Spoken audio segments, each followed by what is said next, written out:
안녕하십니까. 지난밤 잘들 쉬셨습니까? 오늘도 하나님 말씀 앞에서 우리의 믿음과 삶을 점검해 볼 수 있는 시간이 되기를 바랍니다. 주시는 대로 지금 바로 곧 말씀을 전하겠습니다. 우리 사람이 인생을 살다 보면요, 참 시련이 많고 난관이 많고 어려움이 많죠. 그런데 우리 성경의 야고보서 1장 2절에 보면요, 내 형제들아 너희가 여러 가지 시험을 당하거든 온전히 기쁘게 여기라 그랬어요. 시험이 오는데 어떻게 기쁘게 여길 수가 있을까요? 그런데요, 사실은 우리가 모든 살아가는 과정에서 보면 시험이 없이는 바른 인격으로 성장할 수가 없어요. 그래서 그 사람의 인격을 바로 알려거든 돈과 명예와 권세를 주어보면 안다, 그런 말이 있어요. 사실 돈이 없고 비천할 때는 겸손하고 착실하기가 쉽습니다. 그런데 부하고 명예가 생기고 또 권력이 가지게 되면 사람의 태도가 달라지죠. 사는 방법이 달라집니다. 오늘의 기독교가 이런 것들을 받아들이면서 물질, 명예, 권력 이런 걸 받아들이면서 기독교인이라고 하면서도 이것을 초월해서 사느냐? 아니면 그것을 영화로고 누리고 살고 그것을 위해서 기도하고 그것을 위해서 믿음을 갖느냐? 우리는 절대적인 하나님 앞에서 조용히 반성을 해야 될 것입니다. 우리가요, 사람이 살아가면서 여러 가지 시험을 통해서 그 사람의 가치관을 알아볼 수가 있습니다. 그런 시험이나 시련을 통해서 그가 가지고 있고 추구하는 가치가 어떤 것인지를 발견하게 되죠.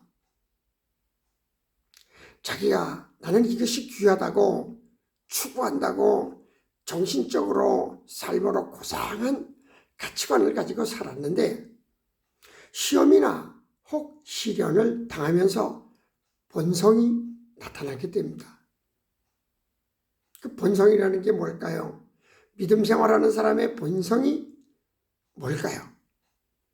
육신의 생각으로 지우치는 거예요. 어려운 시험에서 최후의 순간에 그것을 붙들고 놓지 못하는 거예요. 그것이 바로 그 사람의 가치 내용이 되는 거죠. 아브라함이요, 100세가 되었는데 하나님께서 99세에 내가 너한테 아들을 준다 그랬는데 로마서에 보면 4장 21절부터 보면 약속하신 그것을 또한 능히 이루실 줄을 확신하였으니 그러므로 그것이 그에게 의로 여겨졌느니라. 하나님은 우리의 그 경건을 증명하시기 위하여 주시는 시험이 경우에는 시련이나 증명이란 의미로 이 단어를 사용할 때가 있습니다. 마귀가 우리를 넘어뜨리고 괴롭게 할 목적으로 시험할 경우에는 유혹이나 시험이란 말로 이 단어가 같이 사용됩니다. 그리고 마귀가 주는 시험에는 재난이라는 의미로 받아들여지고 있죠. 그런데 하나님의 시험인 경우에는 역경, 환난, 연단 이런 의미로 받아들여집니다. 그래서 이 시험이라는 의미를 우리가 바로 알아야 되죠. 베드로전서 1장 7절에 보면 너희 믿음이 확실함은 불로 연단, 시련하여도 없어질 금보다 더 귀하여 예수 그리스도께서 나타나실 때에 칭찬과 영광과 존귀를 얻게 할 것이니라. 아멘. 그러니까 그리스도인에게 오는 이 시험은 환난과 연단, 이것을 통해서 영광스러운 존재가 되는 것이라는 겁니다. 시험을 당하여 이기는 자에게는 시험이 증명이나 시련이나 영광을 가져오는 그 어떤 과정으로 해석되지만, 넘어지는 자에게는 유혹이나 재난이, 재앙이 되는 것입니다. 하나님이 하시는 연단이 영광을 위한 것인지 재난이 될 것인지는 우리의 몫이에요. 우리가 공부를 하는 학생에게 시험을 치잖아요. 하나님의 하나님의 시험도 이 학생이 공부하는 것과 거의 같다고 봐도 돼요. 왜냐하면 학생이 학교 1학년 1반에 들어가서 공부를 해서 시험을 쳐서 합격을 해서 또 한 단계가 올라가고 2학년 올라가고 3학년 올라가고 고등학교, 대학교 이렇게 나오잖아요. 그런데요, 1학년 1반에 들어가서 1학년 1반 공부만 계속하는 거예요. 시험을 안 치는 거예요. 그러면 10년이 돼도 1학년 1반이에요. 우리 신앙도 마찬가지예요. 신앙이 높아지려면 하나님이 연단하시고 시험하시고 또 이 단련하시는 이런 시험 과정이 있어야 성숙해지는 것이에요. 그래서 이 시험을 잘 참고 이기는 자가 영광에 이르는 것이죠. 열심히 공부한 학생은요, 시험 때를 기다려요. 시험을 쳐야 자기의 실력을 알 수가 있고 또 학년이 올라가잖아요. 근데 공부 안 하는 학생은 시험 때가 되면 도망가고요. 배 아프다 그러고 학교 안 가고요. 우리 신앙생활도 마찬가지예요. 우리 시험이 한 단계가 올라갈 때마다 내 자신을 체크를 해야 돼요. 아, 내가 성숙됐구나. 우리 오늘날 기독교인들이요, 좀 책임감 있고 철이 있는 믿음 생활하면 참 좋겠어요. 부르짖고 맡기고 하는 것은 좋으나 그리스도인은 자기의 일에 책임도 질 줄을 알아야 합니다. 믿음이 정금같이 되는 것은 단련이에요. 욥기 23장 10절에 그러나 내가 가는 길을 그가 아시나니 그가 나를 단련하신 후에는 내가 순금같이 되어 나오리라 그랬어요. 우리가 시련이 없고 연단이 없는 그저 무사 안일 태평성대를 누리는 믿음은요, 어떤 위기나 시험에 단련이 오면요 넘어지고 실망하고 좌절해버릴 수가 있어요.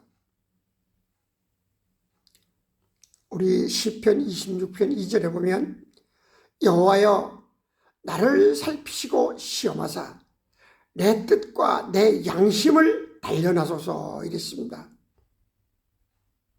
내 뜻, 내 양심. 우리 그리스도인은요, 이 양심의 단련을 잘 받아야 됩니다. 낯뜨겁고 부끄러운 그러한 것을 이겨내는 단련을 받아야 돼요. 그리스도인은 자기 삶에 냉혹한 비판과 판단이 있어야 돼요. 우리 인간의 삶에 돈에 고통당하며 시험당하는 사람들도 그래요.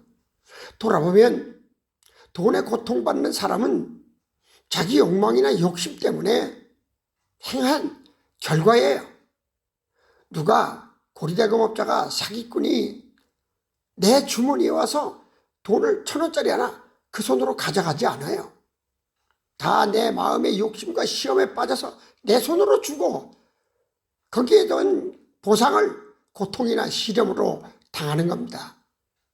다 저기가 저지른 일이에요. 있을 때 낭비하거나 지나친 욕심에 유혹에 말려든 결과예요.